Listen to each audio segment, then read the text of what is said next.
Hello and welcome back to Illustrating Personality in Character Design. My name is Ioana Shapov and this is Chapter 2, Lesson 2.4, Base Colors. In this lesson, we're going to learn how to efficiently fill in our line art with the base colors. We're going to use the pen tool and clipping masks for maximum speed. Let's jump right into it. First of all, we're going to use the pen tool to trace our character's full silhouette, not focusing on different areas of material. Make sure that the option selected in the drop-down menu on the top left side is Shape and not Path, because we need a visible fill for this layer.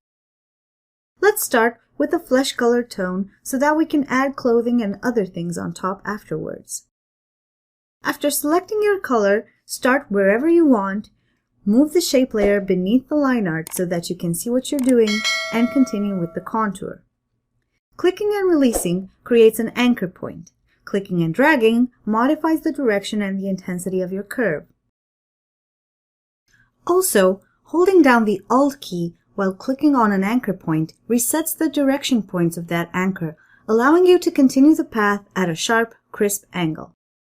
The pen tool in Photoshop works similarly to the one in Illustrator, but the two have some subtle differences between them. However strange the pen tool might seem for a beginner, it is the fastest way to color the base silhouette of the character.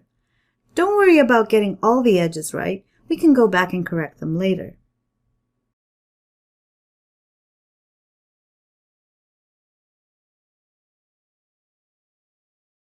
After closing the shape, right-click on the shape layer and select the Rasterize Layer option from the drop-down menu. We're doing this so that we can edit the edges of our shape with the brush and eraser tool rather than editing the anchor points. Then correct any edges that go over the line art or gaps that we have in our base fill layer.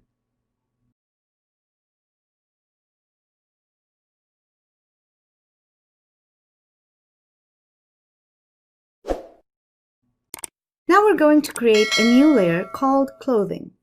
Right-click on this layer and select Create Clipping Mask. This means that whatever you draw or paint on this layer will be contained to the contours of the layer beneath it. Select a deep red color and let's fill in the headscarf. Notice that no matter where I paint, the edges never go over the base fill layers. Just like with the headscarf, continue adding colors onto your character. I'll fill in the vest with a blue-gray and choose a very brown color for the pants.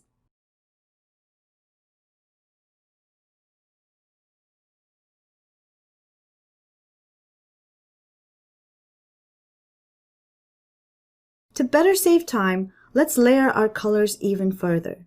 Create a new layer, turn it into a clipping mask as well, name it Boots, and with a darker brown, fill in the boots and belt. Why do this? Because when layering objects, you don't have to worry about some edges, as the objects come on top of each other and mask errors. Try to think of an order that works best for your character and just go with it. It never hurts to have too many layers. You can always merge them down if you need to do so.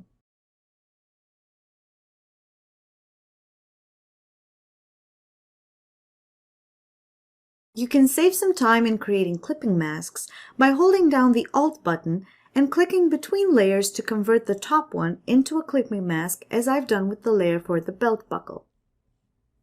Next, I'm going to finish filling in the colors using a light yellow for the shirt, eyes, and teeth, and some blue, gray, and gold for the cutlass fills. Try to avoid pure white even for very light surfaces. It seems very artificial. Unless, of course, you work with a limited palette or that's the style you are actually going for. My choice of colors is not random. When picking a color scheme for your character, always go for a clear hierarchy. Muted, neutral colors for the large patches of fills, accent colors for smaller portions. In this case, I used beige, browns, and blue-grays together with smaller blocks of deep red and even smaller patches of yellow for accents. This is a classical way of obtaining a balanced color scheme, but if this doesn't fit your style, you can always go wild and experiment crazy color schemes. Now that we have all of our base colors layered and ready, it's time to move on and tackle the texturing and shading stage. In the next lesson, we'll learn how to bring our character to life using brushes and layer modes.